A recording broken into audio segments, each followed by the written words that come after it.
On today's special episode of the Views from Section 400 podcast, it's Thanksgiving week. We are doing one episode this week. It's loaded with everything we normally do in both of our shows. So we have our NFL Week 12 reaction, our winners and losers of the week, a little Thanksgiving football preview with our favorite bets for the day. Loaded show. We hope you stick around. We'll see you soon. And just like that, we're back.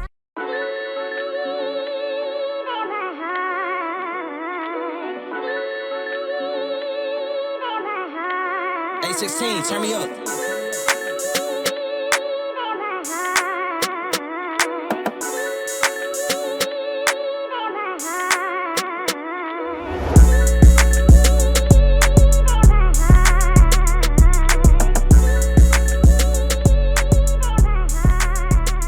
Welcome in to episode 225 of the Views from Section 400 podcast. I guess it's 225 and 226. This is a long one. We want to wish everyone a happy Thanksgiving. We're only doing one episode this week. Might split it into two on the YouTube side of things. We don't really know the logistics yet, but happy Thanksgiving to everyone. And most importantly, happy Thanksgiving to you two. Happy Thanksgiving, brother. Happy Thanksgiving. I never like to nail down just one particular best time of the year. There's multiple best times of the year. Could be controversial. For me, there's multiple. So, with that being said, this obviously is one of the best times of the year. And hope everybody's enjoying with friends and family. Happy Thanksgiving. I am so sorry to bring down the good vibes, but it is a long show. Like I said, we got to get right into some NFL talk. Matt, your Eagles blew a 21-point lead. Might be the most mind-blowing event ever to take place in Dallas, Texas. Yeah, kind of, the episode everybody was waiting for, right? The Eagles to blow it up. And me have to face the music, face the cameras. But, I don't overreact. I don't panic. I'm very cool, calm, collected.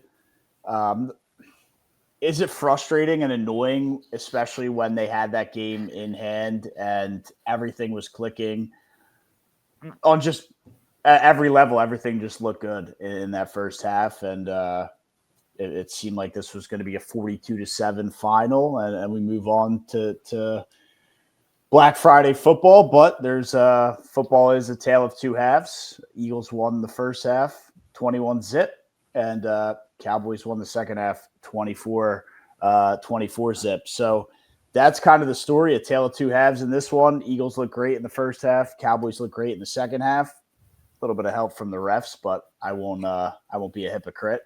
It's one of those games that happens, and you use it as momentum. You're 8-3 in a really good spot.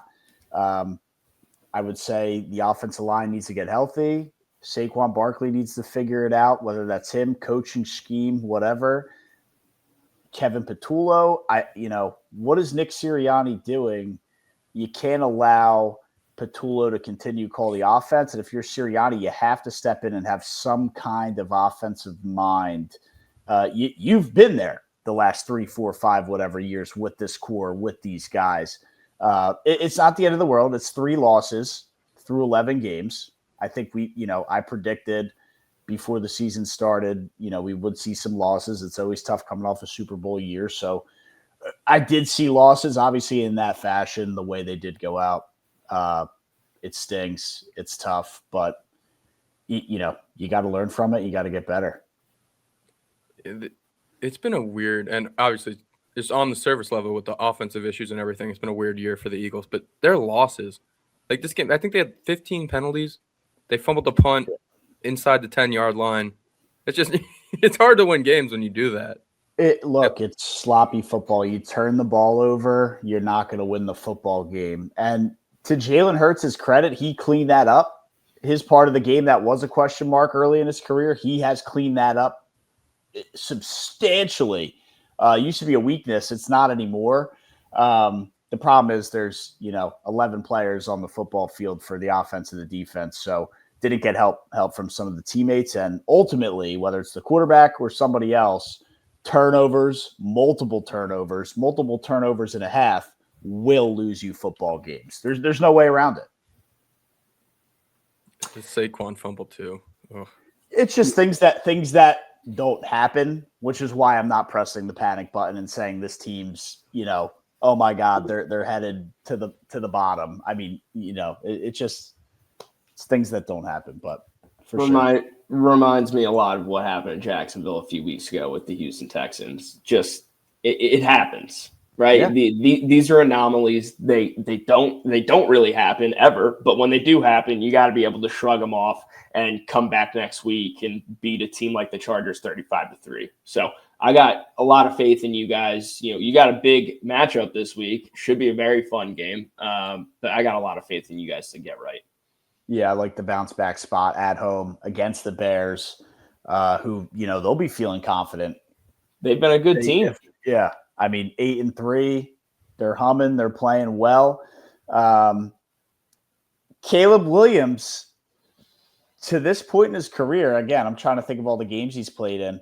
Not sure he's walked into a South Philadelphia Lincoln Financial Field in late November kind of atmosphere. 3:00 kick. So, second half of that game or even parts of the first half, it will be dark, which always makes it a little scarier going to South Philly. But yeah, it's suffocating booze. It's loud. It's a hostile environment. And, the Eagles and the fans, we wear it on our chest because we're proud to create that environment. And, we'll see if Pretty Boy can shine in a tough spot. I'm excited. I'm really excited. That's the Friday Netflix game, right? Prime. Amazon Prime. Friday Amazon Prime. Yeah. Okay. Netflix has Christmas. Netflix gets all the Christmas, and since Prime, they felt left out since the regular. Right. That's right. They CBS, Fox, NBC gets all the Thanksgiving Day games. So yeah, they get the Black Friday and start going crazy with the on-screen sales on Amazon.com and all that good stuff. Yeah, it's a whole theatrical event, but I'll be tuned into the football. It's kind of crazy. It's not a must-win game for the Eagles against the Bears because you got to think they're going to finish with a better record than the Bears. And we'll talk about the Bears later, but especially with the Rams winning and absolutely blowing out the Bucs on Saturday Night Football, Matt Stafford's going to win the MVP. That team is looking like they're going to be the number one seed. So if you want home playoff games, you have to kind of hold off the Bears here and show them, hey, we're still at least the second best team in the NFC. Right. I'll put it like this. It's not a must-win for the division. It's not a must-win to make the playoffs, but it is a must-win to keep pace for the number one seed in the NFC and furthermore, keep that home field advantage throughout the playoffs. Now, if you get the 2 seed and you have to go play in LA for an NFC championship game, not scared of that. Wouldn't be the end of the world. Is the 1 seed nice? Absolutely. That gives you the best shot, the best path to the Super Bowl. But, there's three factors, like I said. And that's, I'll leave it at that. Yeah, that's well said. I don't think that there's really any shot anybody catches you guys for that division. I'm not worried about the Cowboys. I know they've been playing a lot better defense since the deadline, making those trades, but I'm still not bought in on them to be able to do it. It's still the Eagles division as far as I'm concerned. But I think, Brian, to your point, the Rams, with the way they're playing, obviously anything can change, drop of a hat, but they're going to be the number one seed in the NFC.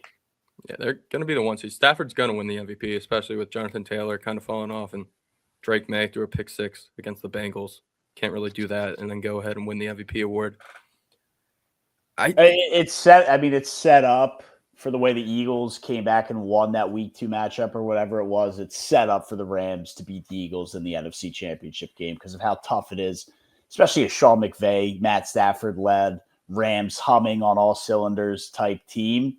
Really tough to beat that team twice in one season. So I think it's completely set up for an Eagles-Rams NFC Championship game. Where that game will be played is yet to be seen, but it feels like the Rams do have a lot of momentum going their way to at least represent the NFC in the Super Bowl. For what it's worth, in every single one of the Jags games this year, I've felt like the Jaguars are, on the same playing field, could beat any of these guys on any given Sunday, except for the Rams. The Rams just completely outclassed us in every facet of football, and I was extremely impressed with what they've been able to do this season. We haven't played Philly, so can't give them those flowers, one way or the other, but I'm in on the Rams. And wasn't it like last week, maybe 2 weeks ago, we all took our NFC picks, and Matt obviously took the Eagles. Did you take the Rams, Brian? Yeah, I think in the preseason I had the Packers beating the Rams, and I switched it 2 weeks ago, and I just said now the Rams beating the Packers. Okay. But it's not even just like Stafford's playing like an MVP. Devontae Adams is essentially the best running back in football. Once you get inside the 10, he's going to score a touchdown. But that Chris Shula-led defense, New York Giants future head coach, Chris Shula possibly, they look insane. I know the Bucs have been kind of bad, but they just shut down Baker Mayfield completely and then made him go to the locker room at halftime and not come back. Yeah, they got some dogs over there. And Jared Verse would love to beat the Eagles. That man might hate the Eagles more than anyone in the NFC East. Yeah, and he's from Philly too. So weird dynamic there. But last headline on the Eagles, I mean, clearly there's a huge issue. I mean, they're targeting A.J. Brown way too much. I mean, way too many looks yesterday or on Sunday. Way too. I mean, this guy, it's unbelievable. He's got to be gone after the season. That was a joke, Brian. Went over both your heads, I guess. You get like 3 targets in this game? Dude, he had like 8 catches for 110 yards all year. It's been like A.J. Brown doesn't get the ball. A.J. Brown doesn't do this. It was a joke. Clearly a bad one. I was not picking up what you were putting down. I mean, clearly nobody watched the game, which is fine. We were both traveling back. America's Fair game warning of to the week. people. America's We were both game of the traveling week. back from Auburn. All good. I had it on the radio.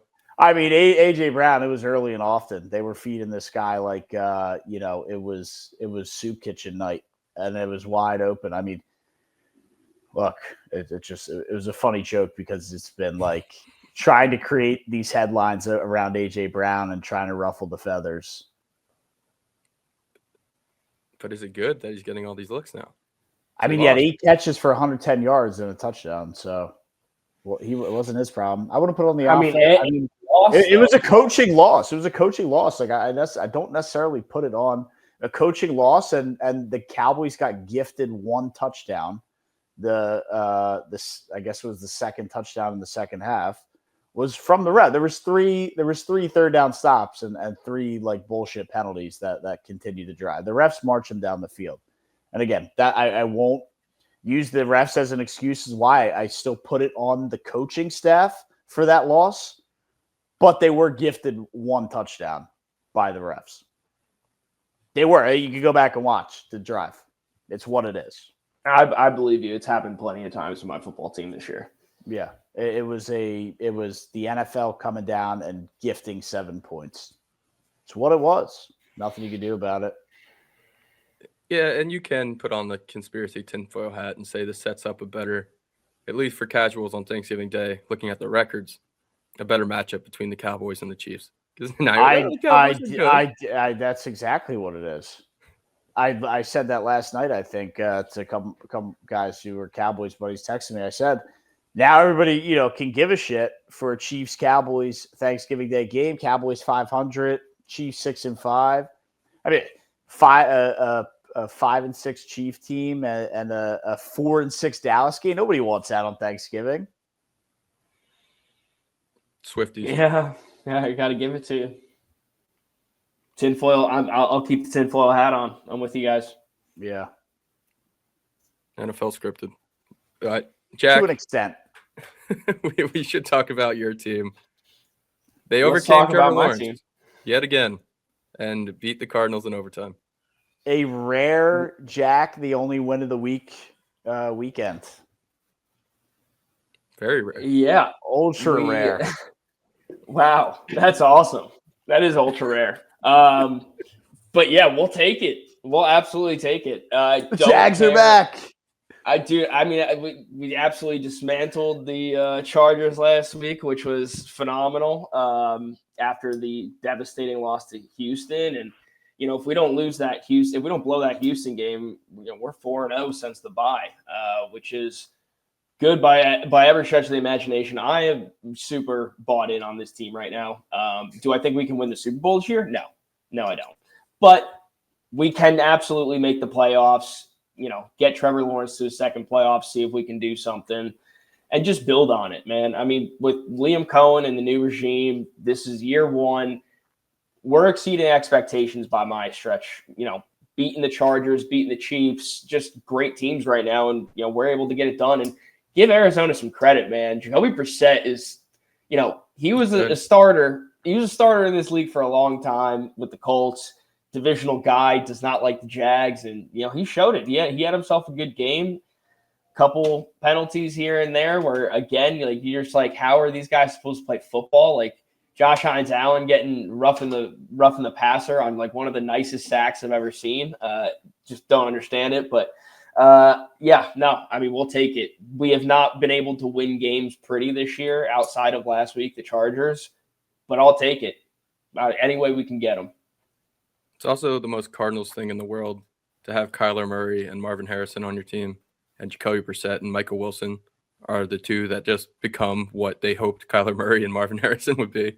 Dude, I've thought about that for so long during this game. Like, while I'm just hearing Michael Wilson and Jacoby Brissett over and over and over again, I'm like, this is what Kyler and Marvin Harrison Jr. were supposed to do. Like, Trey McBride, this and that. I mean, he's a great player too, but like, these are guys that you took number 1 overall and number 3 or 4 overall, like 4, excuse me. How, like, what is going on here? Maybe the guys at the top of the draft are just, they're pretty boys. Call him Maserati Marv. Maybe he's too busy driving the luxury vehicle on the field. But Michael Wilson's still young. Like, they might have found something in Michael Wilson here, which is I'm impressed with him. Also a good stat for you, Jack, one you'll really like. There's now been 3 teams to win games this year, committing 4 turnovers. The Jags, and the 2 before were Seattle and Denver, both playoff teams, both contending teams.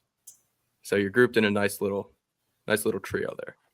Yeah, able to get it done. Able to find a way, baby. Very specific stat right there, but nonetheless, good company. Yeah. Thanks, ESPN. Good company. It also puts Trevor Lawrence in the same company as Bo Picks and Sam Darnold. Hey, get it how you can. Probably the best news, though. All right, go ahead.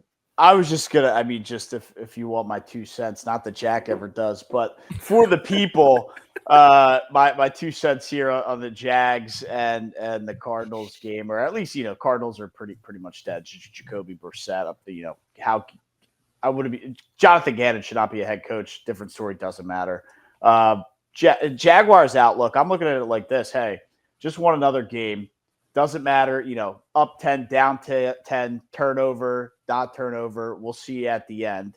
Grind out another win. And yeah, you have the Colts lose a game. You pick up a game. It is further setting up for those final meetings at the end of the year, whenever they are coming up, to be not only now, for the Jaguars to save playoff hopes, but potentially for the division, as crazy as that is to say, as we sit here in week, entering, just coming off week 12, about to enter week 13. I mean, one more stumble by the Colts, and the Jags would kind of control their own destiny if they were to sweep the Colts. Yes, and I'll say, I know that's crazy to say. I got no problem saying it. I got no problem saying it. I ain't scared. We don't lose to the Colts when they come to town. So I'm not scared of that. At the very least, we'll go and split it 1-1, but we could very well sweep them and be in control. And I got to give Houston some credit. They're still fighting and hanging around too. There's a shot. You got 3 AFC South teams in there. I don't think it'll happen. I don't think the Texans make it, but yeah, you're going to get 2, I bet. And there's a world where the Texans are the team that knocks out Kansas City. And it's weird to think that this was a must-win game for the Jags, because Kansas City knocked off the Colts. Like, you wouldn't have made up any ground, and you would have lost whatever advantage you had on the Chiefs had Jacksonville lost to the Cardinals. But they got it done, and now you're sitting in a spot where You're still 2 games essentially ahead of the Chiefs. The Texans, you don't really have to worry about just yet. Beat the Chargers head-to-head, and the Colts are starting to revert. So, like, Can we talk about that for a second? We beat the Chargers head-to-head, and they're still above us in the AFC wildcard race because they have a better in-conference win percentage. That's done. We're both 7-4 teams, and we have a head-to-head win over them. And right now, they would make the playoffs over us. Tell me how that makes sense. Are we sure that's how – there may be a thing where that's how the seeding works, but if it were to make the playoffs, it's head-to-head? I'm trying to make the NFL look smarter and hope that's the case, but that may not be the case, and they just might be – that's terrible. Yeah, I'm pretty sure this is the first year they're doing that, too. Doesn't make any sense. See how it plays out. I mean, still a lot of football to go, so I don't think that's going to be the reason at the end of the season. No, the Chargers won't make the playoffs. It's going to be real interesting with the Chiefs and the Colts here. Or not the Chiefs, the Jaguars and the Colts here. I definitely thought I was going to get a bigger reaction to that one. Not jinxing anything. I mean, I really think the Jaguars, by winning this game, set themselves up to. I just said it. They almost control their own destiny if the Colts can slip up again. And Daniel Jones is looking like Daniel Jones of past. The Chiefs are still 2 games back. The Texans, yeah, their defense is great, but Davis Mills, C.J. Stroud, I still don't buy the Texans. That Texans team, the defense helps DeMeco Ryans, the defensive-minded head coach, is there. That's the one team, man, where I know we say modern NFL offense wins, but that's like the one defense that I've seen in a long time that, you know, they'll keep no matter who. I don't care if the Rams come to play. We already saw week 1, the Rams put up 14 points. So that's and if your defense keeps you in the game, close your eyes and flip a coin, man, because anything can happen. No doubt. Sorry for disrespecting the Texans defense, Jack. Thank you. I appreciate that. I feel seen right now. I still think Denver and maybe Cleveland have better overall units, but the Texans are right there. Yeah, I put Denver up there. Yeah, Denver and Houston are far and away the example, the status quo. Is that the right term? The pinnacle, cream of the crop. The premier defense. Creme de la creme. So that's the Texans and the Broncos. No doubt. Easily the 2 best. Yeah, just wrapping this up. The Colts are now minus 220 to win the South. The Jags are plus 270. So if you believe in Trevor Lawrence and that Jaguars team to sweep the Colts here, some good value. Yeah. I think. Hey, it starts in Tennessee this week. We get to play the Titans, and I'm definitely looking forward to that one. Cam Ward looked good. Who do the Colts have this week? The Colts have Houston. Wow. Another step for them. That's either way, someone's dropping down. Someone's dropping, but then good. Houston gets another step of momentum. I don't know if you want them on a rolling train. Where's CJ Stroud? Concussed. Do we have any idea what the how is that possible? He's missed 3 games now with a concussion. That makes no sense. He got Azeez Al-Shaair, just his top taken off. Trevor Lawrence. Shame. He'll be back at some point, you'd think. Although Davis Mills looks pretty good. He made Christian Kirk look like it was 2018. He doesn't. He's game managing and serviceable. Did you really go back to the Cardinals days, dude? I mean, that's just so disrespectful. Was he good on the Jags? Yeah, he had 1,000-yard seasons. Did he? You gonna make me pull up the? No, we don't need to. I believe you, Jack. We're already here. I believe you. The fact you said seasons is making me skeptical. I wouldn't be surprised maybe he got to like 1,005 yards in one of them.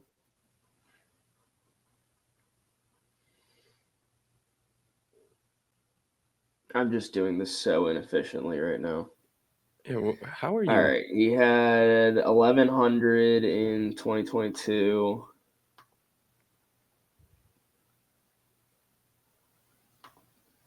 He had one 1,000-yard season with Jacksonville. All right. Sure. To be fair, he didn't have any. That was only one of his career. Okay, he had 982 the other year. Like, hop off, man. That was with Arizona. No, it wasn't. 2021? Yeah. Damn. All right, you got me, Brian. You got me. I mean, I really thought he was better than he was throughout his career. Sneak in Kristen Kirk 1,000-yard seasons on Brian. Season, excuse me, singular season. To be fair, that's his only 1,000-yard season. I thought he was better before he went to Jacksonville, but apparently not. Yeah, all right. So this is clearly just blowing up a little bit here for Mr. Jack, but let's move on. Oh, Brian fucked it up too. That was bad on both of our parts. It was, yeah. We talked about good defenses. Let's talk about a bad defense. The New York Giants got absolutely gashed by Jahmyr Gibbs. This would have been the perfect game I would like to see from the Giants if Jackson Dart was playing quarterback and not Jameis Winston. Instead, it was a fun game. This is still what you want, but I would have liked to see Jackson Dart do all the fun trick plays and throw for 300 yards and all that fun stuff. Yeah, it's kind of counterproductive to what you wanted to see, right? You want to see them be in tight games, Jackson Dart play really well, score a lot of points, but still lose. Well, they're doing that, but Jackson Dart and even furthermore, Cam Scadaboo are not on the field contributing. And Malik Neighbors. So it's kind of like a weird holding pattern of, okay, they're fun, so you can watch the game and be entertained and, still root for the loss if that's what you do at the end. But, I mean, there's no reason for the Giants to try and win. It's get as healthy as possible, as quick as possible, tank the rest of the year, get a draft pick, and, just develop the players. Like I know we just talked about it. Your main three offensive skill guys, that you took high in the draft, or not necessarily high, but those are the guys that you want to be revolving your team around. If they're not on the field, it's almost a wash. So develop the other guys that you're going to complement around them. Develop the defense and try again next year. But there's nothing that we need. I mean, Brian, do we need to talk about the Giants? I mean, Wandale, don't even know what I tried to say there. He had a great game. Dio Johnson had some big plays. Like, there were parts that were fun to see. Yeah, and that's what you want to see. The last thing for that, I think Theo Johnson heard your war cries, Brian, because I think he's made a couple really nice plays over the last couple games after you were heavily criticizing him for some bad drops and just really not doing a good job. So he stepped it up. He listened to the criticism constructively and has turned it around nicely. His biggest fan got mad at him, and he took that to heart. I love to see it. Shout out Theo. Also, this was the first time the Giants had a double-digit lead in the first quarter since 2020. That's how bad it's been. Shout out Jameis. Joe Judge was able to do something that Brian Dable was never to do. It's not great for Brian Dable. Yeah, man. I mean, they're stacking up just bad coach after bad coach, and it's stringing since Tom Coughlin. This is a Jameis Winston stat, not a Joe Judge stat. No, and what you're saying it's Jameis Winston. It should be known as a Jameis Winston stat now. This is a Jameis Winston stat. This isn't a coaching stat. This is not on Dable. You're trying to pin it on Dable. It's not on Dable. It's a Jameis Winston stat. That's what, blowing the lead? No, putting up double digits in the first quarter. It's an indictment then on Daniel Jones. Sure. Although the last time Daniel Jones was there, the last time they did it. The Giants' leading receiver in that game was also some guy named Austin Mack, who I have no recollection of. I don't think he actually ever existed. So the Giants are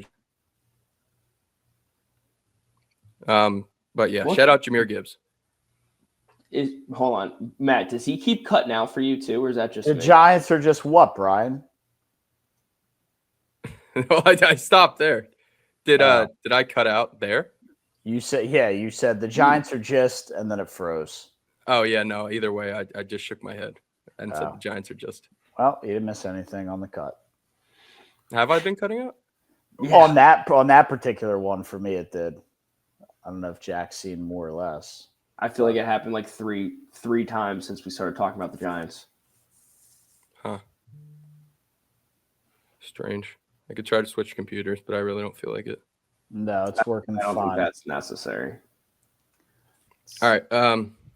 Yeah, last thing on the Giants game, Jahmyr Gibbs now 3 touchdowns away from passing Barry Sanders for most touchdowns before turning 24. Ever. He's got a good shot. Hopefully he doesn't retire early on like Barry did. Hopefully Lions have their guy for a long, long time. I think it's a different culture now in Detroit. The days of Barry retiring early and Megatron retiring early hopefully are over. You would think so. You would think those guys are having a little bit more fun in the locker room, winning double-digit games in a season. You know, it's interesting looking back on the Jahmyr Gibbs pick. People criticized that pick and said, what are you doing? Why are you picking there? I forget if they had somebody there or Swift was there. So it was like, what are you doing? Everybody, kind of clowned the Lions and talk about just against all odds. Don't listen to the media. Draft who they're all telling you not to draft. And if Jackson, Smith, and Jigba and Jonathan Taylor didn't exist, Gibbs is Offensive Player of the Year. Still Definitely time up there. Yeah. Still time. Smith and Jigba is going to be tough to beat, dude. Yeah, he had This guy's like unbelievable. Another like 70-yard. Great ball, by the way, by Sam Darnold on that 70-yard touchdown. I think he had two touchdowns. He's going to win it. It's going to be tough amazing to overcome him, man. He's been unreal. Another show, another Brian loves Sam Darnold's balls. Yeah. Great balls. Did you give him mono? Maybe. He wasn't throwing great balls yet when he had mono. It took him a little bit. Talk about a conspiracy theory that might be true. Hey-yo. All right. Well, another quarterback that threw some good balls on Sunday, Shadeur Sanders. First career start, first career win. First Browns QB to do it since 99. Dude, and shout out that defense where they have double-digit sacks to help him out, too. 10. Myles Garrett had 3 more. He's going to win Defensive Player of the Year. I don't think it's very close. It's not close. That's wrapped up for Myles Garrett, and if he doesn't win it, it's a shame and a travesty on whoever's voting or whoever they. I don't even know who you would give that to. T.J. Watt Who had a strip sack fumble on Caleb Williams for a touchdown. He did. Maybe. Aiden Hutchinson's there. I know he had the kind of game-sealing play that sealed the deal. Definitely. But yeah, it's got to be Myles Garrett, and it's not close. Yeah, I got to look up those odds now to really see, but I bet he's got to be like minus 800. Did Shadeur not pass the ball in college? I mean, maybe they didn't know how unlimited his playbook was going to be or how many plays they were going to let him run freely. But the reason I asked that, his passing yards, 200 plus passing yards, was like plus 500. For a guy who, based on me asking if he threw in college, I got laughs like I have 3 heads. Tells me that 200 passing yards should not be plus 500 or plus 600, whatever it was. It's the Browns. Yeah, I mean, he probably doesn't get but there. if he's as nuts in college passing the ball as the reaction seems to be, 200 plus is criminally low. I don't care who it is. The Raiders defense. It is, but the way that the Browns have played football this season, regardless of who's at quarterback, is, defense first, run the football. You're not really throwing it that much downfield or anything crazy like that. Yet, in this game though, he did have two humongous plays. He had that 66-yard screen pass touchdown to Dylan Sampson that Brian was about to bring up, and then he had that deep shot downfield to Isaiah Bond where threw it down to. Did he have a touchdown on that, or did he get it down to one? He was down to one or something like he that. had another one But too on it was throwing like the run to Judy that he fumbled. 40, 50 yards. Yeah. So, I mean, some good downfield passing. I don't think you're going to see that line again. Yeah, I guess, Matt, if you took it, good on you for catching that one. Just seemed criminally low. I'm a big love sniping the pass yards. I mean, 200 yards in the passing NFL. I don't care if it's Stefanski's run-heavy offense. 200 is low. Especially for a guy as we're all in college was Mr. Air It Out, pocket passer as Brian called him because he doesn't have legs to scramble and make plays. Which he doesn't. He was trying to a bit in this game and he got hawked down a couple times. He's gonna have to. He's really gonna have to be. But he does extend plays. He just has to get rid of the ball quickly. He can't hold on to it. He's not Josh Allen back there that can make five guys miss. I liked what I saw. I'd be encouraged as a Browns fan. But, here's the thing, and you really got to dig deep and is Shadeur Sanders the franchise guy to lead this team forward? I just don't think I can get there. I understand he made some nice plays. I understand it's a nice story. I understand he's flashy with the media. The last name adds a little bit to it. But when you watch that game, watch how he played. Sure, there were some electric plays. Can you judge it off of one game? That'll always be to be seen because I do think you can judge. The eye test does never lie. And is he the guy even if you threw him on a different team, the eye test of what I saw, I don't know that he'll ever be this franchise amazing quarterback type player. And I could be wrong. I've been in the past, and it's only one game, and he's still a rookie, and there's this and there's that. But the eyes never lie. I think a couple things can be true at the same time. There's a reason he dropped to the 5th round. I don't think anyone really expects him to be this great quarterback, but after that game, it's pretty clear he's the best they have. So he's going to get the chance to be the guy. He's going to get the chance to be the guy. And I agree. He will definitely get the chance to be the guy. But is he the right solution for the Cleveland Browns? We don't have to answer, but that's the question. That's the question.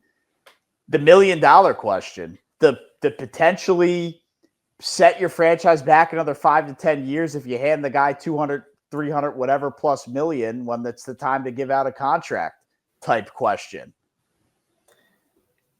One start, we're not going to know just yet.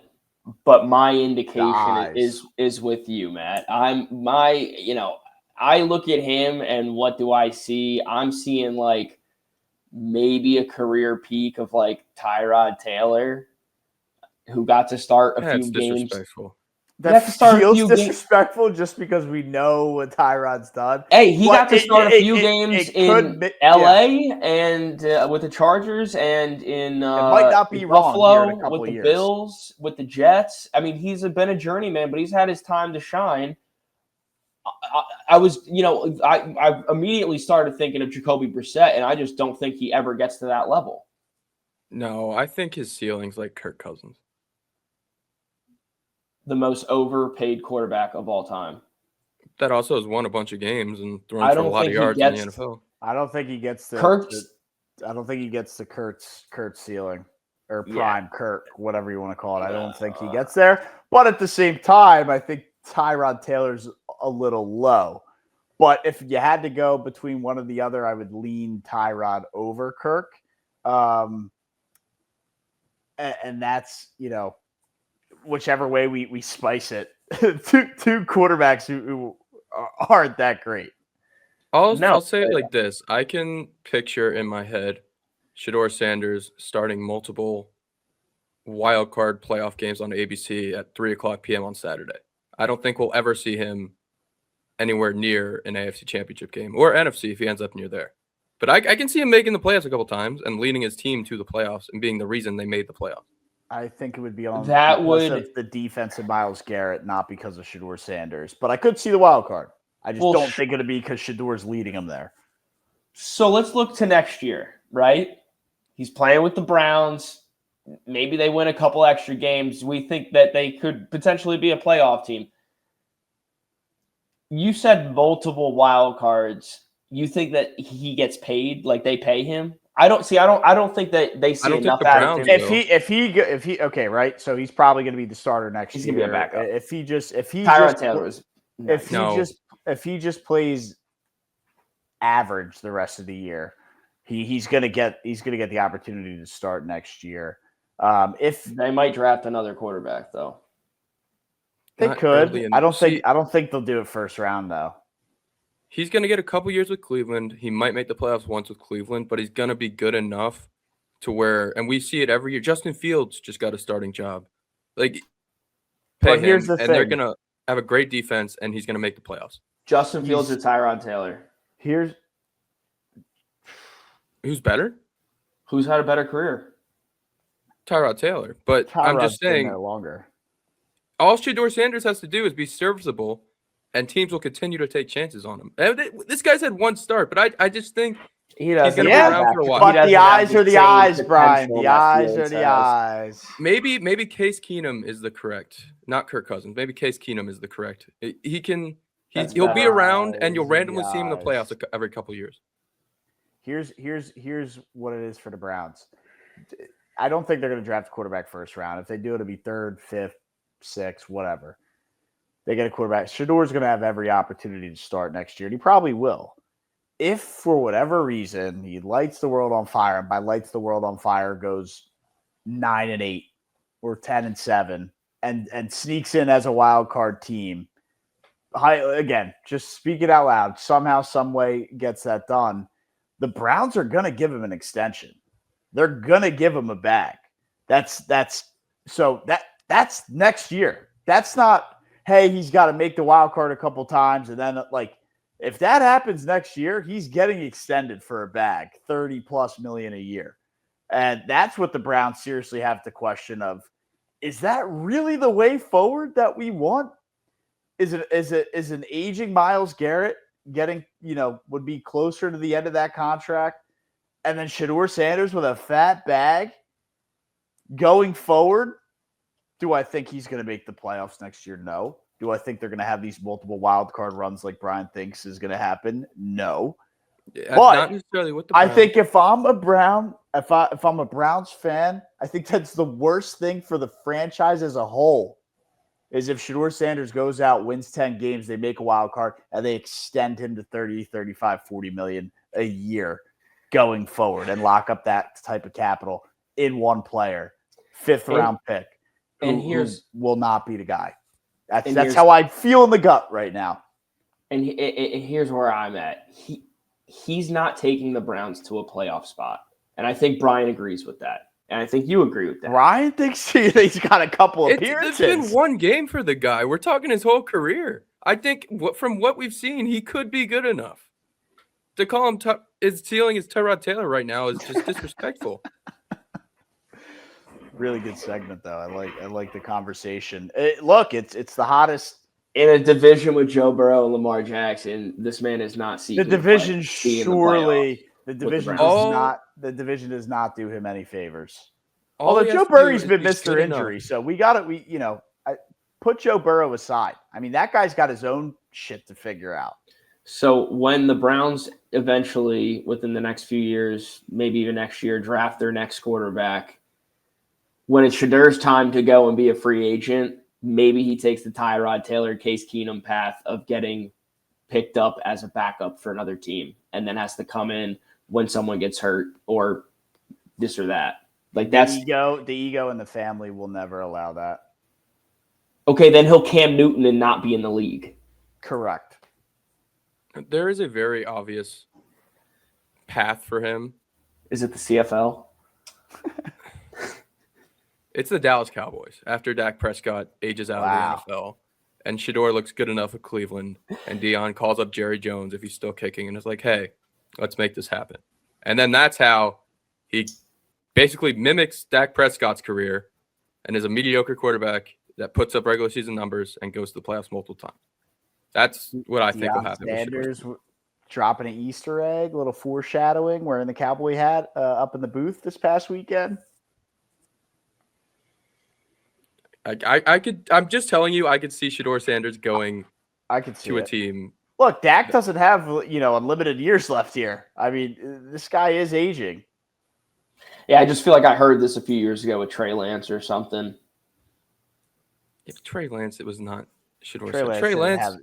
Trey Lance is Justin third Fields. It was a third overall pick, though. Well, that was just a mistake. What's worse, the Trey Lance pick or the Josh Rosen pick? It's a tough one to analyze. Josh Rosen was just an utter disaster. I mean, not that Trey Lance wasn't either, but Lance at least made it a little bit longer as a backup. So was Brock Purdy the same class as Trey Lance? yes. That I don't know. Okay, so then I'm giving it to Josh Rosen because they found a quarterback. It was just a couple days after. They still wasted the number 3 pick, but who? 49ers. They drafted Lance? Yeah, I think they traded up to get him. Yeah. Yeah. I thought somebody else drafted him. I know he bounced around. Did that guy ever even get a real shot to start? He had that snow game like week 1 of 23 against the Bears where he ran. One? Yeah, he ran wild and then he got injured. He's the snow game in week 1. It must have not been week 1 then. There's ever snow week 1. Why do I remember him? Was he injured and then he came back in his first? No, my question wasn't did he have a He definitely had injury injuries in the beginning of his career. The question wasn't did he ever have a great game. The question was did he ever have a legitimate chance to start in the NFL?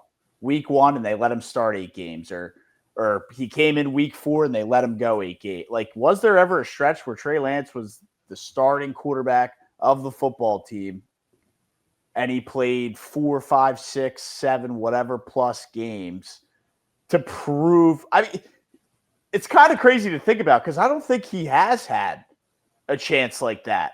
And as a top 3 pick in the draft, guaranteed 10, 15 million, whatever you get guaranteed, it was that high of a pick.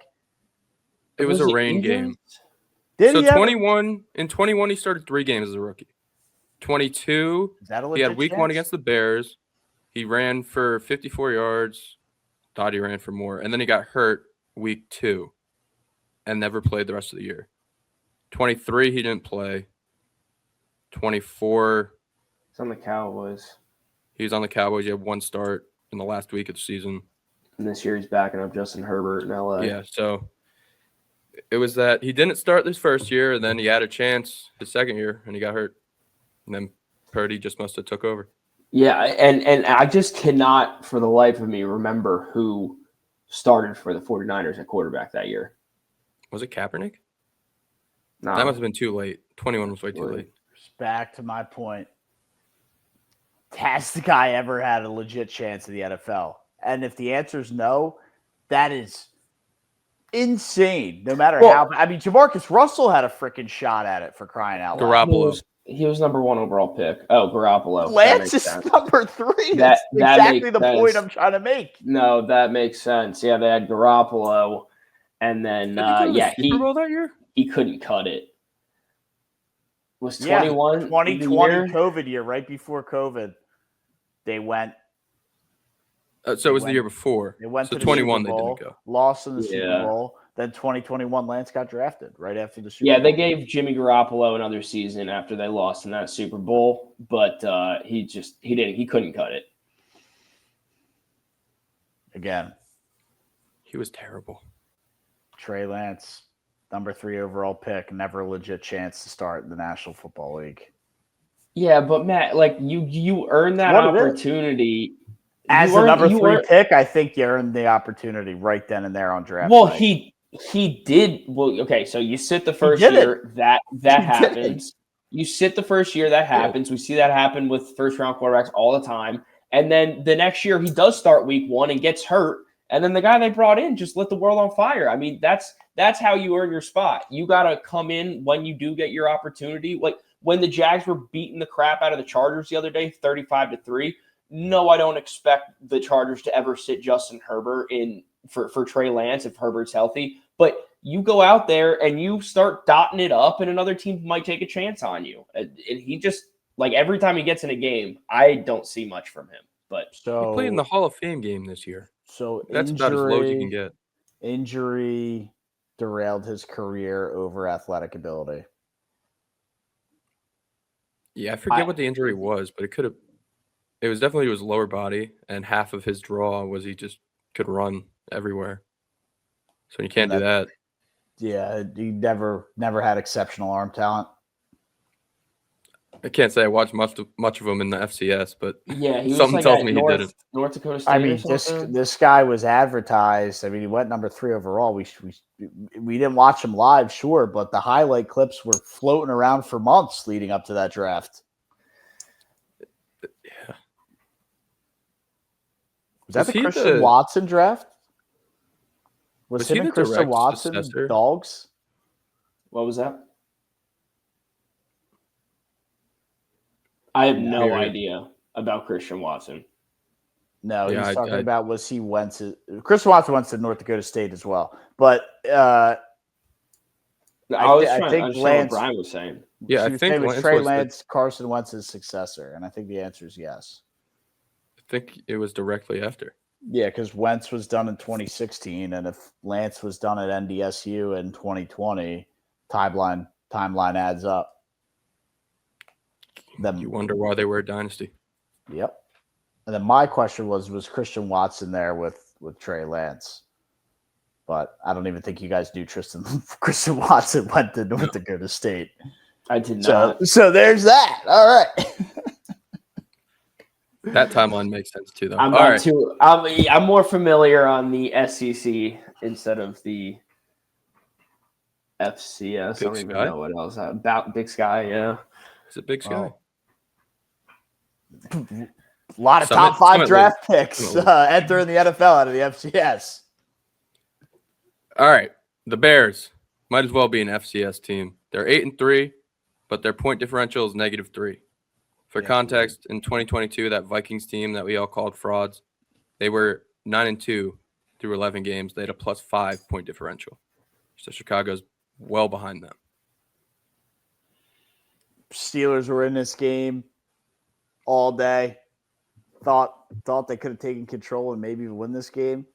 You talk about coming in for a game and trying to prove yourself. Mason Rudolph, who is that guy? Came in and did some nice things.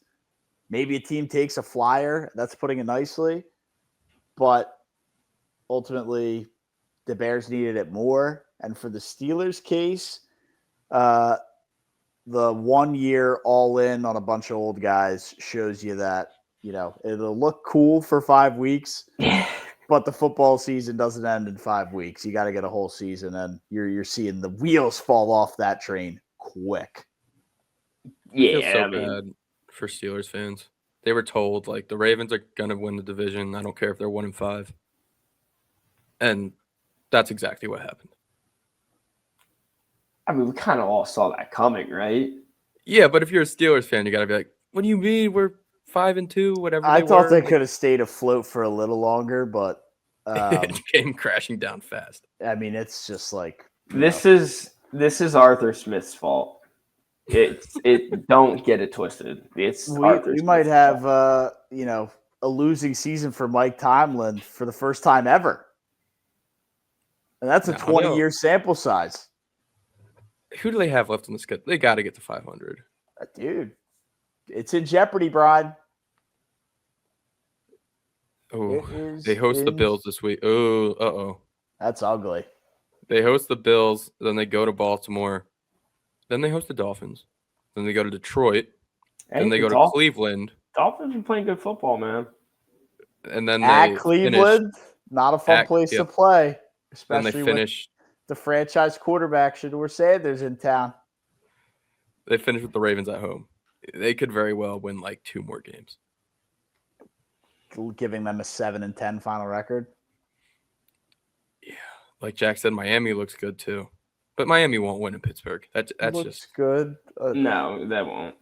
Looks they good. I won't don't win think is Pittsburgh. the right way to say that. But they've been playing better. Yeah, but they're going to have to beat the Bills this week because they're not beating the Ravens in Baltimore. They're not beating the Lions in Detroit. And I don't think they're going to beat the Browns in Cleveland. Yeah, dude. I mean, that's why I said Tomlin's above 500 streak looks to be in serious jeopardy. They got it. That defense is going to show up for one of the 2 Ravens games left and win one of them. They got to beat the Ravens one. It would have to be in Pittsburgh.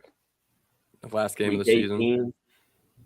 Last game of the season when the Ravens already clinched and Lamar sits out. To knock Yeah. the Jags out of the playoffs. No, it's not how that would work. I think it would have to be where it can't affect playoff seeding, and the Ravens already have it locked up because they obviously didn't help themselves with the 1-5 start. So, they could be in some playoff seeding. What's the worst seed that a division winner gets? 4 seed? 5. Oh, 5. 4. No. 4. Yeah, the Yeah. worst seed that a division winner gets. So you figure the That'll be AFC, different soon. AFC North is going to be the 4 seed. And then best wild card is the 5 seed? Yeah. That's a tricky. I mean, dude, who's going to get that 5th wild card spot in the AFC? Is that the Jags? Right now it's the Chargers, but it could be the The Jags. Jags are I mean, that's a spot I'm looking right now where if I get that 5th seed of the AFC, whoever's going to be that worst division leader out of the AFC that's an intriguing matchup to get a win and advance onto the divisional round. Now you're going to have to play the number 1 seed, but you get there when you get there. Yeah, you probably don't want the 2 seed. No. Could very well be staring Patrick Mahomes in the mirror. Yeah, that's a tricky AFC playoff picture where getting a certain seed that's higher than the other might actually benefit or hurt you one way or the other. Yeah, especially versus if you're in the NFC picture, I think you're licking your chops if you're the 5 seed. You playing an NFC South team is much better than having to play whoever else is coming from the North or East or West. I don't know if the Bears win the North, which they very well could. Gosh, yeah, I was thinking Lions or Packers, but you're right. The Bears are leading now. Still in first place. They are leading. It'll go Rams, Eagles, Bears, Panthers. And the Bucks. Baker Mayfield might be injured. Yeah, AC sprain, lost again. I mean, the Panthers win tonight, which recording as that game is going on. Tough game on the road. Panthers have shown to win the games not supposed to win. They're in first place. It's going to be a fun playoffs. This is the first time it feels truly wide open in a long time. Yeah. Like, even though the Rams are good. I was going to say, unless the Rams just steamroll everyone. Are they like the steamroll team, though? Are they unbeatable? No one's been able to figure out McVay, quite honestly. Just no one has been. So I have very little faith in, at least my team. I have no faith in my team to beat them. But I wouldn't count the Eagles out, but I hate I'm not counting them. Yeah, I'm not counting, other teams out per se, but just the way that they've been dominating, man, it's scary time. Even if it's the Rams, though, I guess it's not wide open because they've been dominant all year, but they haven't been there in a while. It'd be cool to see them win one. I more meant it's not just the Eagles and the Chiefs headed for, like we had with the Warriors and the Cavs for 3 straight years in the NBA. Kind of started to feel like that in the NFL recently. So it's nice to have other players. AFC, yeah. It was Mahomes has just been steamrolling his way to the Super Bowl. All right. Well, we can hope, or at least I'm very much hoping the Bears crash and burn soon. Starts this Friday.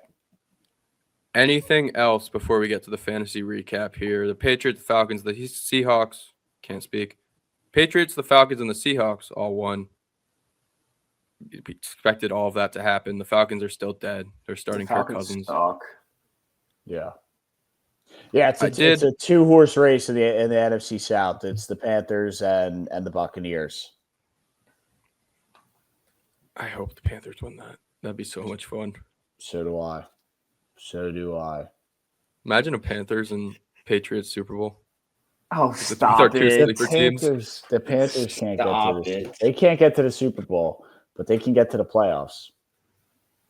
You get a lot of chaos in the playoffs. Maybe the Bears knock off Nah, the we Lions. talked about this though. The NFL is probably the hardest sport where we see the most amount of chaos, meaning a team like the Panthers to get in and go on a Super Bowl run.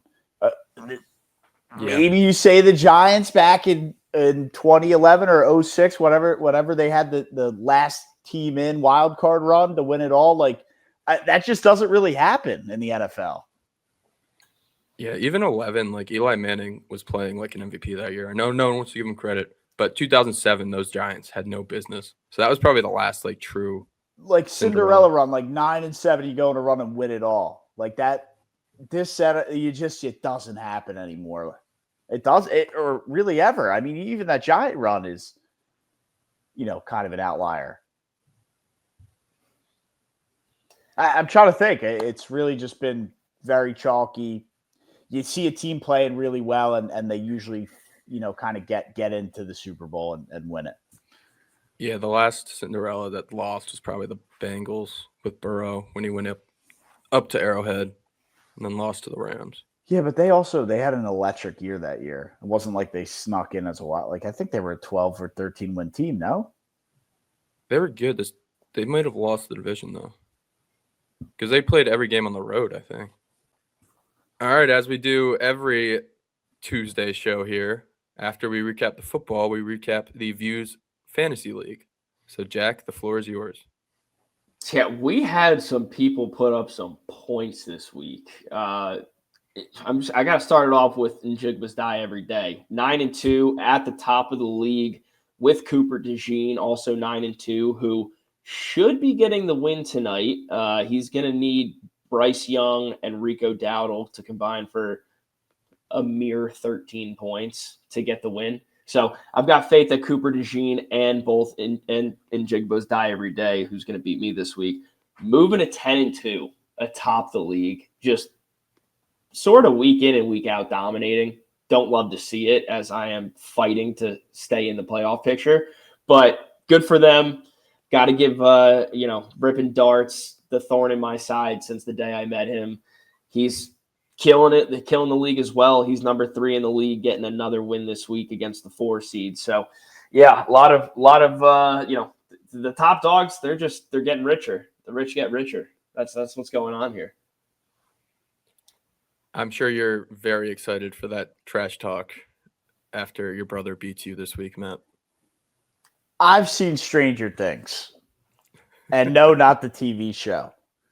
This is 13 points on a Monday night from Bryce Young and Rico Dowdle against a red-hot 49ers team that just got their franchise quarterback back on the field, and they're looking for blood. Have to keep pace with the division leader, NFC leading Los Angeles Rams. I'm not saying it's going to happen, but to just chalk up the win before the fat lady sings is nuts. Yeah, maybe we get Chuba Hubbard to lead the charge tonight. Maybe Rico, not feeling it. Maybe Bryce Young can't get it done. Maybe the Niners are going to pop off and keep them down. I don't know, man. I got faith that they're going to be able to score 13 points, though. It sucks because I'm rooting for the Panthers, and in order for the Panthers to win, those guys no doubtedly need to produce. So I'm not feeling confident, but I'm not going to chalk it up. Your path, your best path is like 7 from Rico, and then a couple Chuba vultures, and then Bryce Young throws for like 200 yards. And they just run And in a every pick. touchdown. Yeah, and they just run in every touch. Win like 17-14. That's what I said. Stranger things have happened. Well, I'm gonna look ahead and assume that Cooper DeJean gets the win this week, which helps me out. Is the right outlook to have? Is the right way to analyze that? For sure. I also got to give a big shout out to Sydney Sweeney's Genties. Our defending champ, he is going to get his second win of the year, advanced to 2-10, beaten Team Bussy Liquor 3000. So it's a big deal for Ben and Sydney Sweeney's fan club. Happy that he can get his second win of the year. Doesn't look like he's repeating as champion of the Views from Section 400 Fantasy Football League, as he is officially eliminated. Mr. And Jack. We'll let Brian go. He was very torn up about that. We saw him in Atlanta this weekend. Congratulations to Colin and Ryan, by the way. But he was pretty torn up at the fact he went from first place to last place this year. He's not too happy. There's always next year. What's on your mind, Matt? He's not guaranteed a spot. He's not guaranteed a spot, and we'll be a little more prepared this year, I guess, with putting that together. But not the point. We have a 12-man league going right now, and the all-important question in that 12-man league, Mr. Jack, is Brian mathematically eliminated from playoff contention? Yes. Yes, he is. Let's go. It happened. We take down Brian Hauk. Another year. The head honcho, the CEO of Views, cannot progress to the playoffs for a second straight year. Is that correct, Brian?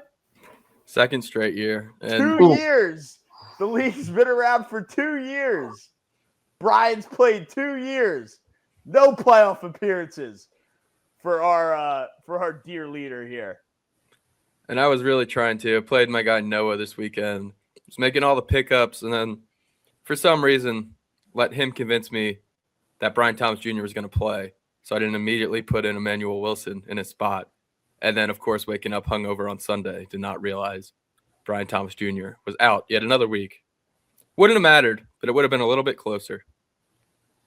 And maybe would not have mattered. You ran into the buzzsaw that is James Cook. So, but no, it's okay. It's okay, Brian. Maybe you'll get to 5 wins next year. I'm winning the league next year. Oh, yeah. All right. I've heard that one before. History does not look on your side here.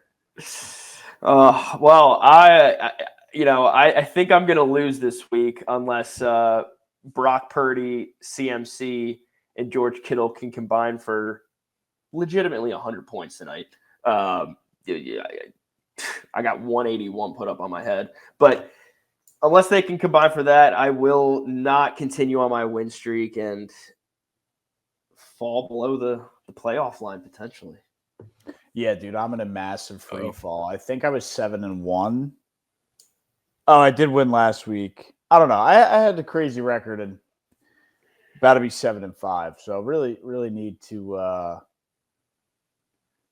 don't know. Jamar Chase spitting on someone and getting suspended has put a dark, gloomy cloud over all my fantasy teams, other than the 3-headed monster of JT Gibbs and JSN. But for the rest of the teams, we need to get back on track at week 13. Thanksgiving week, let's feast. The team morale just dipped after the scheduled loss. Yeah. Jamar Chase just didn't do anybody any favors. The dark cloud kind of went over top, and after the rain shower, there's sunshine. Let's hope that we get to that before the playoffs. Yep, and right now we will get to part 2 of the show. As I said in the beginning, it's a longer show today. Thanksgiving week, obviously, so we're just recording once. So if you want to stick around. If not, pause it now and listen to us on Thursday like you would normally, where we will preview the Thanksgiving Day games. Confidence picks. And do that. SeatGeek. and do that. And some winners and Brutal. losers. See you guys soon. All right, and we're back. Just like that. Look at that. The powers of time travel. It's Thanksgiving Day now. Happy Thanksgiving again, gentlemen. Happy And we- Thanksgiving again, Brian. We got some football games that are happening today. Starting with Packers-Lions. Packers are 2.5-point underdogs, we think. That may have changed by now, but we think. The game's at 1 p.m., which I have a whole nother issue with. These games were always at noon Eastern time since I've been alive. I don't know what network had pushed it back to 1 o'clock, but I want to shoot you in the face. Packers-Lions. Packers plus 2.5. This battle is to try to keep pace in the NFC North with the Chicago Bears. So I will ask both of you who's winning this game and what's your favorite bet for this game. Jack, let's go to you first. Whew. All right. I'm taking the Lions. I'm taking the home team. I'm taking the team that likes to bite into kneecaps and bite into turkey legs. So give me the Lions at home on Thanksgiving. 2.5-point favorites. They should be bigger favorites in my opinion. And I like some points today. I really do. All three of these games, we got an over-under right around 50 points, and I want to see points in all three of them. I think we're going over in all three of them. So we're doing a 3-leg parlay on the over in every game is what I'm hearing. Let's eat, baby. Let's eat. Yeah, I'm curious what the all-time over-under record is on Thanksgiving. You'd think, with it being feast week, the overs would feast, but something tells me that it's not as clear cut. And I don't know. I'm hoping you guys do the research as I drag out the crowd here. But I am. It feels like the unders maybe hit a little more than they should, or maybe outweigh the over-unders. I don't know. Do you guys have the statistics pulled up on NFL Thanksgiving over-unders? All-time hit rates. Seeing a lot of favorites roll on Thanksgiving. That's what I'm seeing. I'm not seeing a lot on over-unders, though.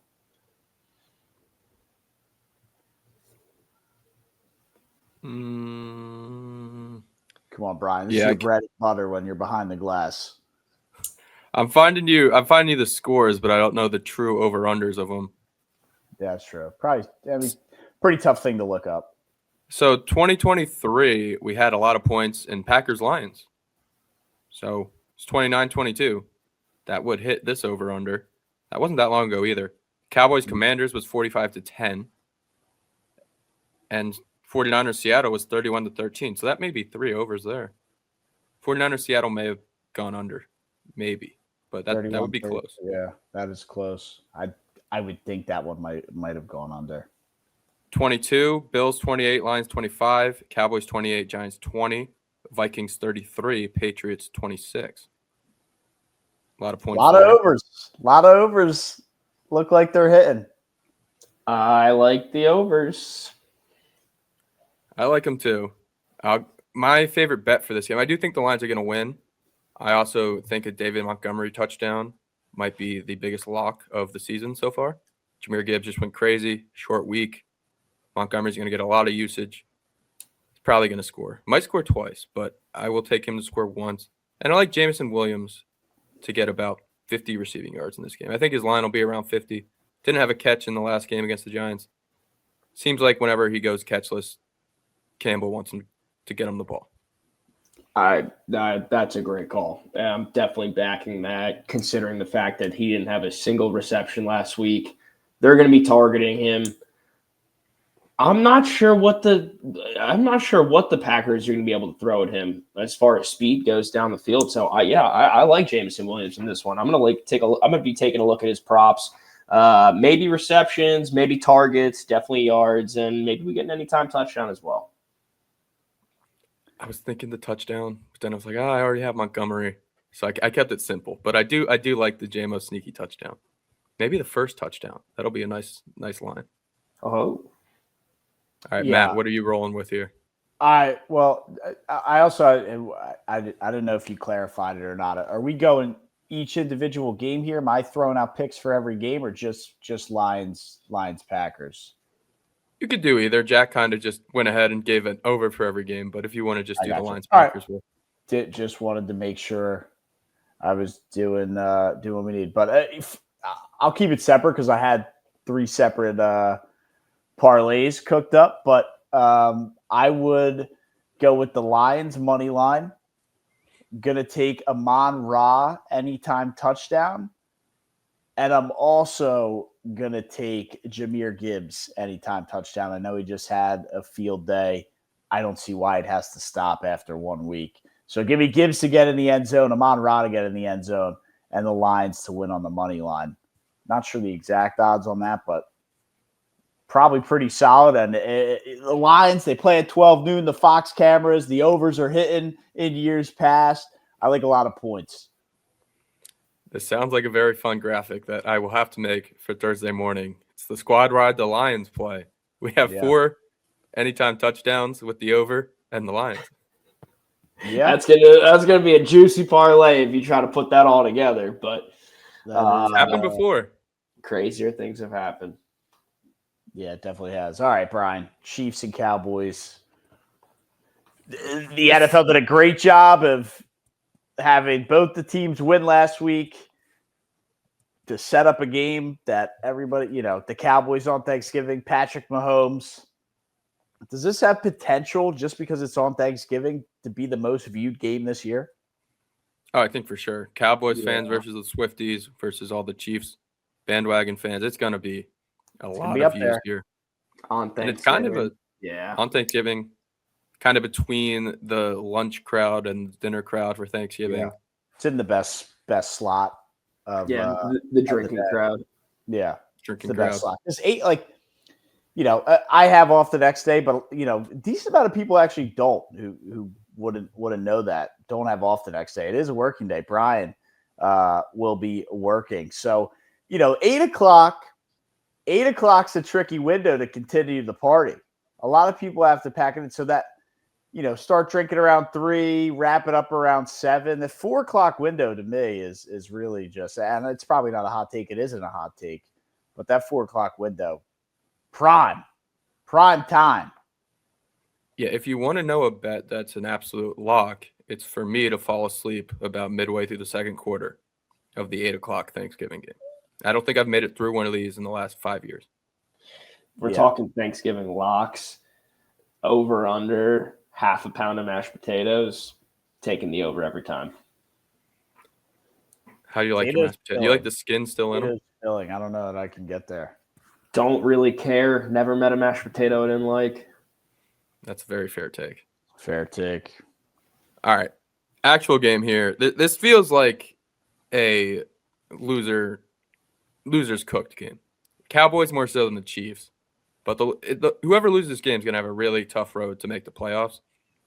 And because of that, I'm again going back to the well, and I'm taking the Chiefs.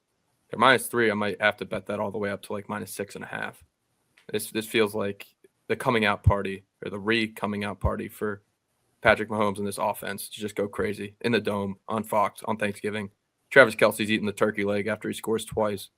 It's going to be a Chiefs massacre. Yeah, I'm not too far off you there, dude. You're painting a pretty picture right there. I like the Chiefs to roll. I think it's 4.5, right? Is that where we're at right now, or is the line down moving? to 3? 3? Yeah, whatever the spread is, give me the Chiefs. I like Rashee Rice to have 100 yards receiving. I do like the Kelce touchdown.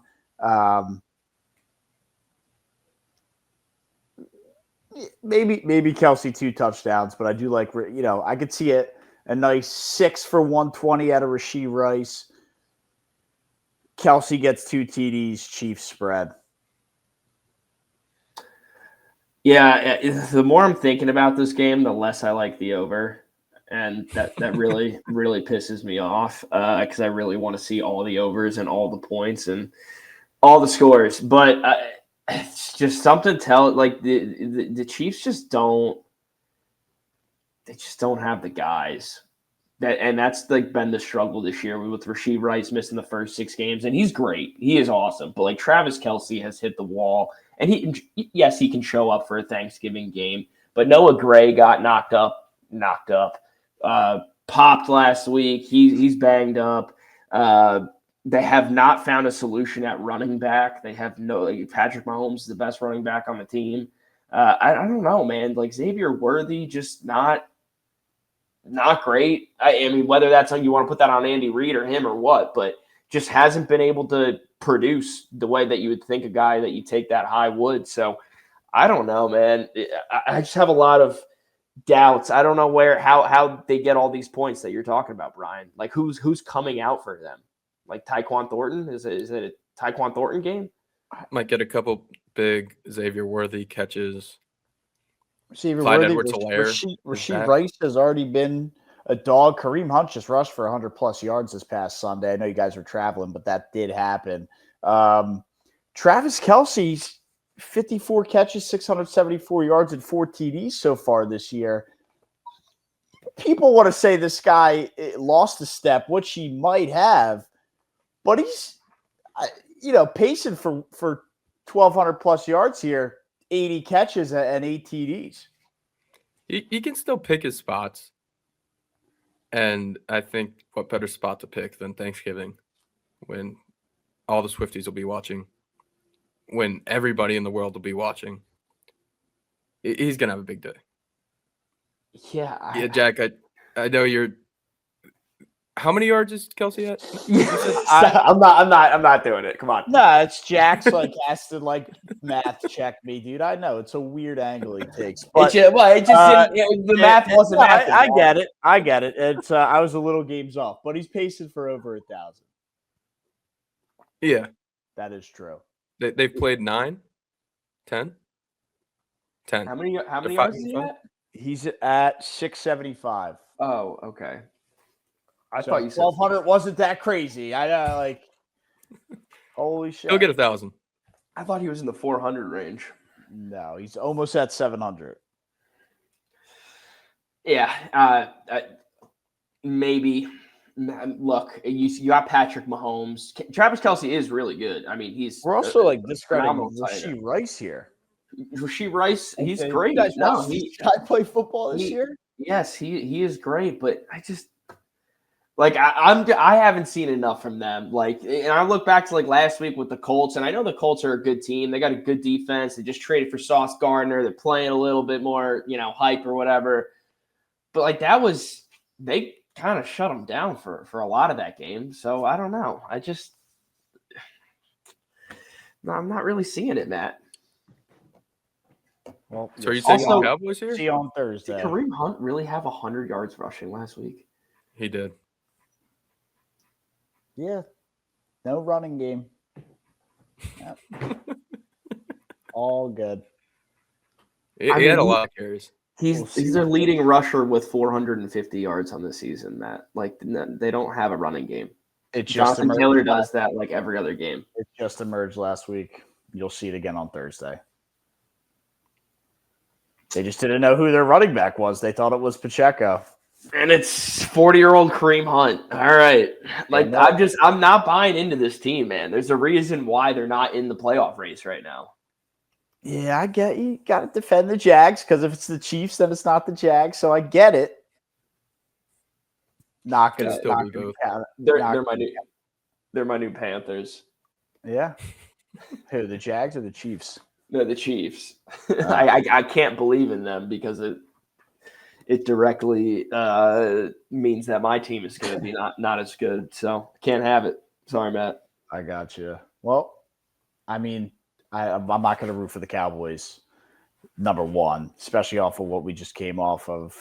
So I'm going to root for points. I'm going to root for prime Kelce, and I'm going to root for prime Kareem Hunt at that. Do we see a Kareem Hunt into the Salvation Army bucket? Absolutely. Absolutely. The red jerseys and the red bucket. Come on. Yeah, it seems like a Rashee Rice thing for me. One of them. He's got to be careful in Dallas. It does feel very Kareem Hunt coded. Who All right. knows? Pacheco runs like a madman. Is he back? What's going on with Isaiah Pacheco? I don't know. Kind of getting Joe Mixon vibes. No. Joe Mixon has been nowhere to. I was gonna say, what vibe have you been catching from Joe Mixon? Dude, Mixon hasn't been anywhere all year. Rappaport comes out, says Mixon's done for the year. And then Mixon has the audacity to come out and say, well, what do you know about my situation? Well, clearly you don't even know, Mixon. I did see that. It's a joke. It's a total joke. All right, speaking of a joke, the Bengals are still kicking, and Joe Burrow might be back for He is this back. 8 o'clock game. Confirmed, I thought. Taylor said he will play Thursday night. Taylor's coaching for his job. Yeah, it did seem like he was ready to be back against the Patriots, and they held him out. But I guess there's something, the divisional game.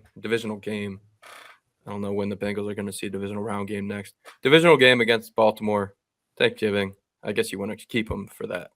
But they're 7-point underdogs in Baltimore.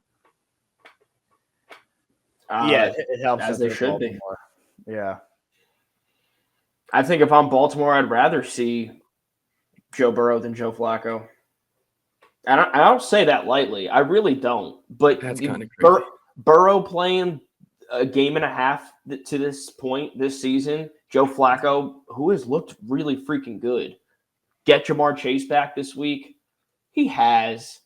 I mean, maybe it's because I had to watch Jake Browning for them for 6 weeks before that, but I think he's looked like Joe good. Flacco. He's had the crazy games, but he's also had a lot of like that pick six he had against the Patriots was really bad. I mean, this is also Joe Flacco going up against the Ravens. I mean, there's a little extra juice there.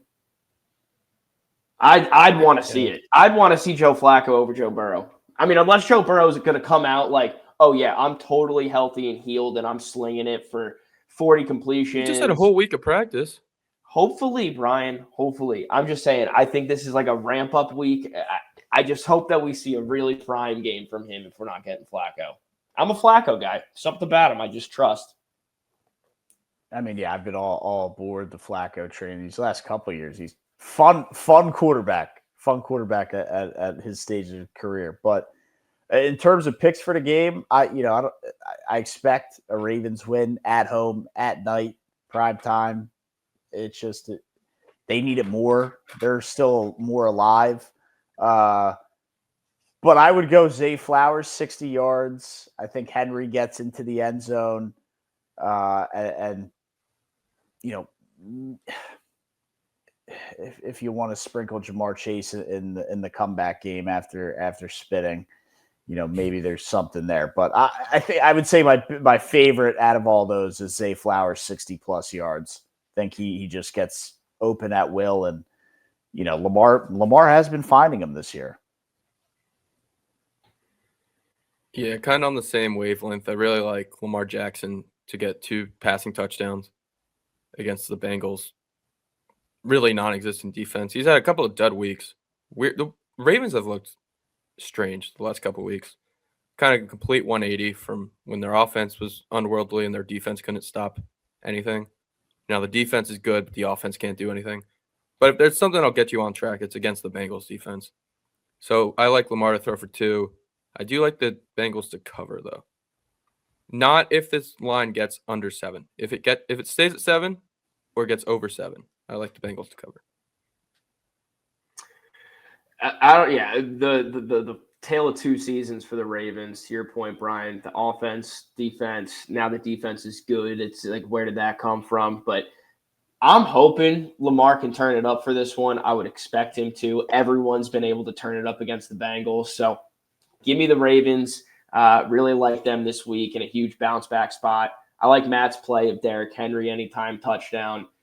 Doesn't matter how, you can get it on the ground, through the air against the Bengals, and I'm sure later on in the game they're going to have plenty of opportunities. Go for a second half touchdown. Why not? I like that a lot. Sneaky, get a little extra value. All right, that's the Thanksgiving games. My last question to you guys. Are you aware of Jack White? Isn't that like the defensive end? No, he is doing the halftime show for Lions Packers. Who is that guy that the Eagles took? The defensive end that the Eagles took in the draft this year. Jahad Campbell. Mike Green. The Ravens took him. Yeah. Oh, the Ravens took him. Will That's- wanted the Eagles to take him. Will wanted. Okay, that's who I was just thinking of. What was this guy's name? Jack White. Yeah, I have no idea who that is. Neither do I. I was very disappointed. Post Malone will be doing the halftime show for the Cowboys game. Yeah, go figure. Seems right. I mean, I mean, when you said Post Malone, I was like, it's got to be the Cowboys Chiefs. You wouldn't be going to either of the other two games. No, yeah, it makes sense. Maybe a little White Iverson first song prop bet there. All right, that's the Thanksgiving Day games. Let's do some. I think he's got too many bangers since that song for that to be the song. What would you That pick? make any sense? I don't know. I'd have to look at his bangers. It's going to be one of his mainstream radio songs, which White Iverson was, but just I think there was too much substance material out of Post Malone for the last however many years. I Had Some Help featuring Morgan Wallen. That's going to be up there. Sunflower, maybe. Circles. Oh, you know what it'll be? Rockstar. Maybe Rockstar. I mean, for what the guy has put out since White Iverson, I just think there's way better songs. Not that White Iverson's a bad song. That was senior year of high school. Some great memories when I listened to that song, but I don't know that it gets the 2025 Thanksgiving Dallas halftime show underway. Although, like the casual crowd, you want a song everyone knows. I feel like by now everyone knows White Iverson, but he does have other songs. It's not going to be the favorite. Probably finish maybe. it with congratulations or something.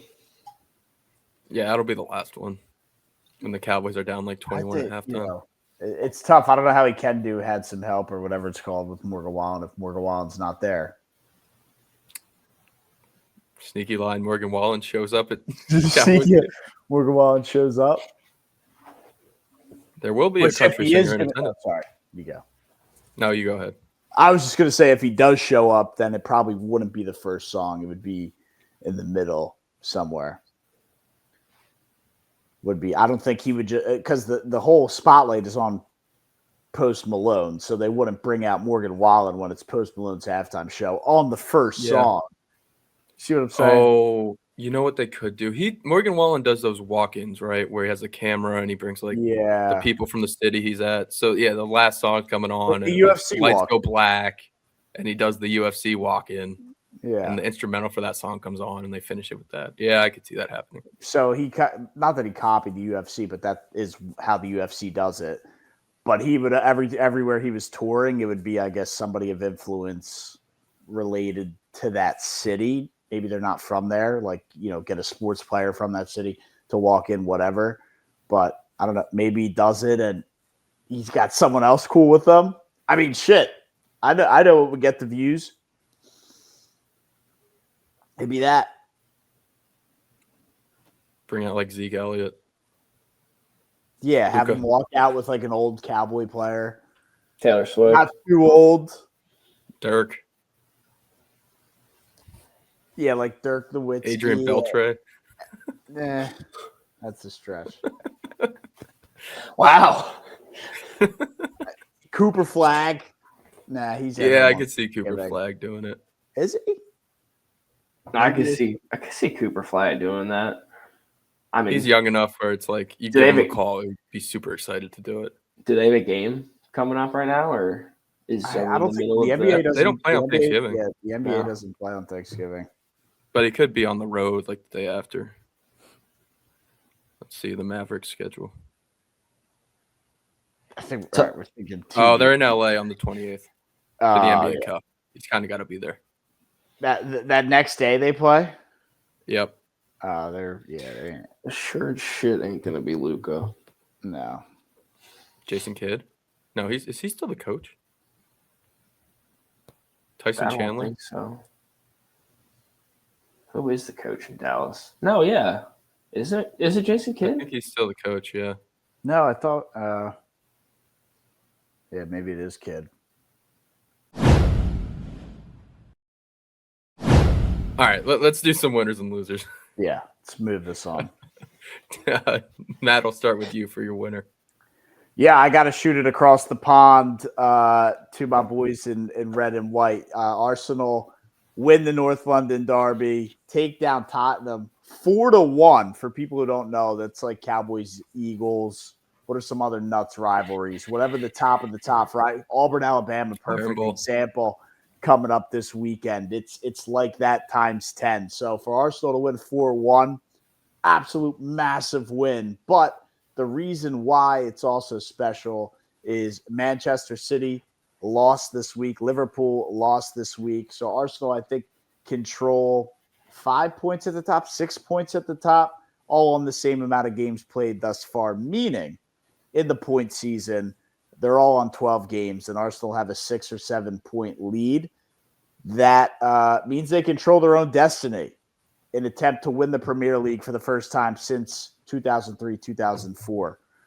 So really, really big weekend for the Gunners, really big position that they're in. I know it's still a long way to go, but the fact that they can control their own destiny to get the Premier League back on their side would be massive if they win the double. Probably won't happen, but to win the Champions League and to win the Premier League would be unbelievable. But yeah, honorable mention has to go to my guy Eberici Eze, signing over the summer.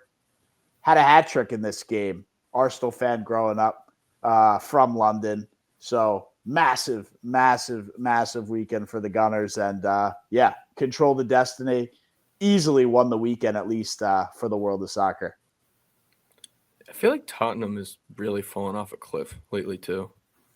They have. They've cycled through a couple coaches. Harry Kane leaving really didn't do them any favors. They had the Sun guy that went to the MLS too, right? Wingman's son left. Yeah, they That guy's lost so a couple of their key guys. Their best shot was 2020, 2021, around there. They made a Champions League final and I think lost to Chelsea. But that was their best shot to do anything. But still no Premier League titles, still no Champions League titles for Tottenham, which we love to see. Unfortunately for Arsenal, none for Champions League either. But they get the double done this year. Come on, lads. Go I like Gooners. seeing Arsenal good. You're happier, and our editor Will's happier when Arsenal is good. So That's true. good for the brand. Yeah. Good for the mental health. All right, Jack, you're winner of the week. Yeah, I know you said no NFL when it comes to winners and losers, but I've been saving this one for 2 weeks now, waiting for this segment. It's Josh Hines Allen becoming the Jaguars franchise sack leader. Tip the cap to the boy from Kentucky. Thank you. I think that's a How fair long? winner. All-time That's fair. leader. I'll give you that. How Yeah. long till Trayvon Walker breaks that record? It'll depend on if we pay him or not. If we pay him, he'll break it. If we don't pay him, he won't break it. He'll go to another team. Who did he Those pass? Those that don't know, Trayvon Walker. Tony Brackens. Wow. I was just going to say, for Poverty those that don't franchise. know. Come on, man.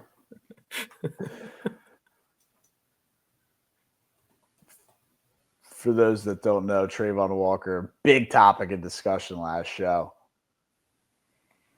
Yeah, I bet you were very Loaded mad. draft, too. We went through the draft. Loaded draft. No misses. Loaded draft. And Trayvon to be number one. It's a lot of expectation. A lot of people looking at you. But good for Josh Hines Allen. He's been good for a long time. He has been good for a while. And he always had to deal with the other Josh Allen. Yeah, I didn't like the name change, dude. I thought he was a baller with the Josh Allen name. I like Josh Allen better than adding the Hines, but yeah, I mean he changed it to like honor one of his family members, so fair enough. Fair enough. Or he also just might like ketchup a lot. I like that theory better. They don't got money for that, bro. They couldn't even keep up with the stadium. That is very true. All right. I will give out an honorable mention winner of the week. Auburn just tipped off. Keshawn Hall is back. So that's good to see for the Auburn Tigers. Beat the Ducks. That's huge. He just blocked the big man Biddle, who we were talking about earlier. So, yeah, he's already – the ankle looks pretty good. My real winner of the week will be – the Pitt Panthers. Huge win over Georgia Tech this weekend. Put themselves in control of their own destiny. All they have to do now is beat Miami at home to get to the ACC championship game. Where then if they win that, they will, of course, be in the college football playoff. We have a lot of Pitt alumni. We had Nafis on the show for Bull Miss last year, 2 years ago. Last year. He is very excited about his Pitt Panthers, as he should be. Was he a repeat guest? Was he there for both years? Or just last year? I think it was just last year. Okay. But we might have to get him on again if Pitt's in the college football playoff. I mean, this has been a very fun story. They went to their true freshman quarterback mid-season. He's been absolutely tearing the world on fire, and he's going to have to beat Miami. It's not going to be an easy win, but if they do, talking all this smack on the ACC all year, and Pitt might be a team to upset somebody in the college football playoff. Yeah, I didn't think the path was that clear. I know in our DGen Sports Advisors chat, Brian, shout out the advisors. I was like, there's the drunk Brian we know and love when he said Pitt low-key makes the playoff. I didn't realize it was that clear, cut, and dry. Really no help needed from anybody else. It's a win and you're in situation. Are they going to do it? That's a different story. But, controlling their own destiny. So shout out to the Pitt Panthers and maybe a special season without anybody ever realizing or thinking it would be a special season. Just coming out of nowhere. That's what college sports are about. Who did I start? Matt, you're a loser. Yeah, so I went a little bit outside the box on this one, but it's going to be Australian men's tennis. Probably like, why the heck did they lose the week? But they just had, the tennis season goes all year. They just had the ATP finals where they rank, the ATPs, the men, they rank all the guys. For the first time ever since the computer rankings started in 1973, literally zero Australian men's tennis players are ranked in the top 100. Zero. So big L for the Australian men. It's ironic. The next major is the Australian Open in January. Nick Kyrgios is a guy who always is a favorite when healthy, has never been healthy, always in the media. Can he save them down under come January? I thought that was a wild stat that there's nobody in the top 100 from Australia, which is a very prideful country when it comes to tennis. Yeah, so who are their best? Because everyone knows. Nick Kyrgios, Stanis something the other. I forget his last name. Yeah, wait. They have this Alex de Minaur guy, right? Thought he was decent. Yeah, he is decent. I don't know because he was good, but I don't know where the rankings were. But there was some ranking where they didn't have anybody in the top. I guess 100. if he's not winning any tournaments, he can't be ranked. There was some like whatever the computer ranking was since 73. That's crazy. Well, I would say Australia still has basketball, but they're getting passed up in that too. Might be a rough sports stretch for Australia. Jack, you're a loser. They don't got what's that guy's name? Patty Mills to come and save them anymore. Nope. He might be as old as Kareem Hunt. He's probably older than Kareem Hunt now. Kareem Hunt ain't saving nobody. I don't care. He had 100 yards last week. My loser of the week. I was deciding on who it would be, whether it was going to be you or JFK, but I'm going to go with JFK because that was the most ridiculous joke that I've ever heard when you opened the show up, dude. What in the fuck was that? Yeah, I was really trying not to laugh. You had a delayed reaction to that. I couldn't believe my ears.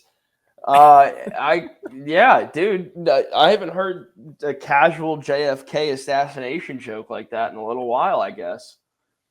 Well, I'm here for the bad jokes, and I'm sorry to the Kennedy family and good old JFK and his wife, I guess, who had to see it. He still did lose this week. All right, well, I will end it off with my lures of the week, which is college basketball. Not because it's not a great product right now, not because there's not some great teams playing in the Players Era tournament right now. We finally have passed the